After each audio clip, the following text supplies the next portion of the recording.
لە کۆتایی مانگی دوودا سەربازێکی ئۆکرانی ئیلیا میخالچێک لە نزیک شاری بەخمود لە ئۆکرانیا شەڕی دەکرد هێندەی نەبرد لە شەڕەکەدا بریندار بوو پاشان لەلایەن ڤاگنەرەوە بەدیل گیرا ئەو سەربازە دەڵێت ئەو 6 هەفتەی کە بەدیل گیرا بوو پڕ لە ئازارترین ساتەکانی ژیانی بووە.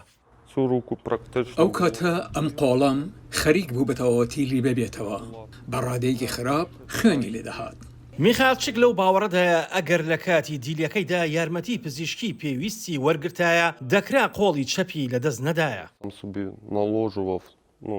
خۆم بەستەرێکم لەسەر قۆڵمدانا دەمتوانی پەنجەکانم بجۆڵێنم باش بووم بەڵێ قۆڵەکەم خوێنی لێدەهات بەڵام هەست دەکەم دەکرا قۆڵم نەبڕایتەوە.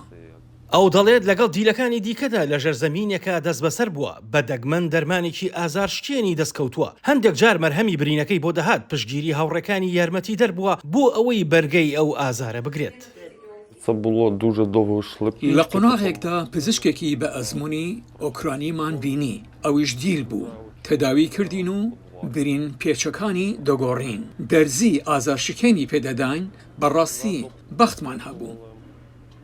لە ناوەڕاستی مانگی چواردا میخایلچێک لە ئاڵوگۆڕێکی زیندانیەکاندا ئازاد کرا دوای ئەوەی لە ئۆکرانیا نەشتەگەری زیاتری بۆ کرا هاتە ئەمریکا و لێرە چاوەڕێی وەرگرتنی دەستی دەستکردی نوێی ئەلکترۆنیە.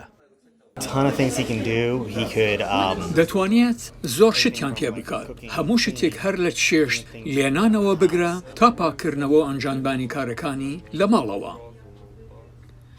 خەرجیەکانی گەشتەکە و شوێنی نیشتەجێبوون و تێچۆکانی دیکەش تێکرا لەلایەن کۆمپانیای یونایتد هێڵپی ئۆکرانیاەوە دابین کراوە کە ڕێکخراوێکی خێرخوازیەوە لە ساڵی 2014ەوە یارمەتی سەربازانی ئۆکرانیا دەدات بۆ دەستکەوتنی دەست و قاچی دەستکرد. ئێمە هەموو پشگیریەکی لۆجستیکی بۆ ئەو جەنگاوەرە بریندارانە پێشکەش دەکەین کە دێن بۆ واشنگتن دیسی لە پێناو چارەسەر و چاکبوونەوەدا.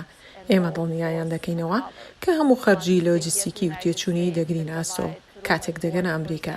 ئێمە شوێنی نیشتەجێبوون و پشتیوانی زۆری خۆبەخشەکانیان بۆ دابین دەکەین. سنتەری پزیشکی بۆ دروستکردنی دەست و قاچی دەستکرد و بەهێزکردنی توانستەکان لە واشنگتن بۆ سەربازەکان بە خۆڕایی دەست و قاچیان بۆ دروست دەکات.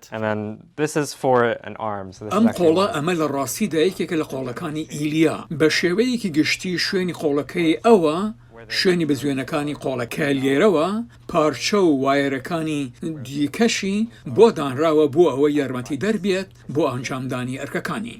قۆڵە دەستکردەکانی وەک ئەوانەی میخایلچێک وەری دەگرن بە شێوەیەکی ئاسایی نرخی هەریەکەیان نزیکەی $100,000 کە پرۆسەی چاکبوونەوە و بەردەوامیش لە خۆ دەگرێت.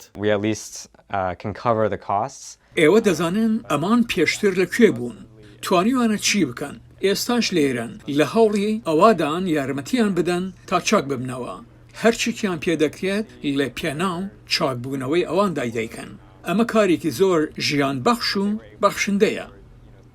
پێش شەڕەکە میخایلچێک کاری بیناسازی دەکرد ئەمڕۆ کاری سەرێکی ئەوەیە خۆی ڕابهێنێت لەسەر هەردوو قۆڵە نوێەکانی. ئاسۆ جەبار بۆ راپۆرتی ئێرینا شینکارینکۆ واشنگتن دەنگی ئەمریکا.